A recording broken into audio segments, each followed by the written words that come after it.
Yeah, you can see the river behind me at the moment. You can see how high it is. There are signs there that are almost completely covered, to be honest. And in the last hour and a half, we've had Hereford and Worcester Fire and Rescue Service and some of their specialist water rescue teams have had to go to a block of flats, a sheltered housing block of flats, and rescue the people from there. Now, in those flats are about 43 flats in the block, up to 50 people. And throughout the afternoon, they're going to be rescuing everyone there. But sadly, some of the people we've been speaking to said they just don't have insurance there at all.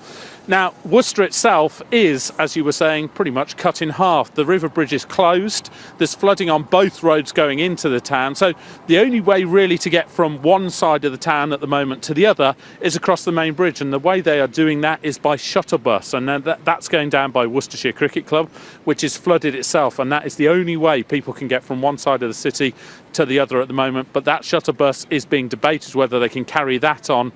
Let's speak to someone that knows more about it, Dave Throop from the Environment Agency. I mean, Dave, it looks pretty bad. How bad is it? Yeah, the levels here in Worcester really are very high now. We've got the big peak coming down from Bewdley. That was the biggest peak in 14 years at Bewdley. It's now working its way into Worcester. Levels are going to carry on rising a little bit right the way through the rest of the day and into tomorrow. Upstream, you mentioned Bewdley's bad. I mean, how bad's Bewdley? Well, the town itself is still dry, but that's thanks to our barriers. You know, we've got everything that we own up at Bewdley at the moment. They were all holding and they're keeping about 200 properties dry. I mean, we've got a lot of rain. We've had a lot of rain. We've heard thunder in the last half hour. You know, the rain's added to the water. Are the barriers going to hold? People are worried. People are seeing it getting very close to those barriers. Yeah, we're confident. You know, it's all good at the moment. These are very high levels. We've got to keep really careful. But at the moment, you know, everything is holding and we're confident. In comparison, just how bad are we talking in the last sort of 50 years? Is it as bad as it's been?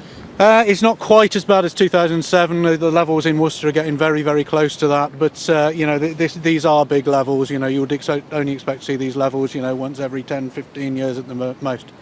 Well, we'll keep an eye on it. Obviously, we'll be back at 6:30 with more information. But I have to say that having lived in the city myself for over 20 years, I don't think I've ever seen the water quite like this.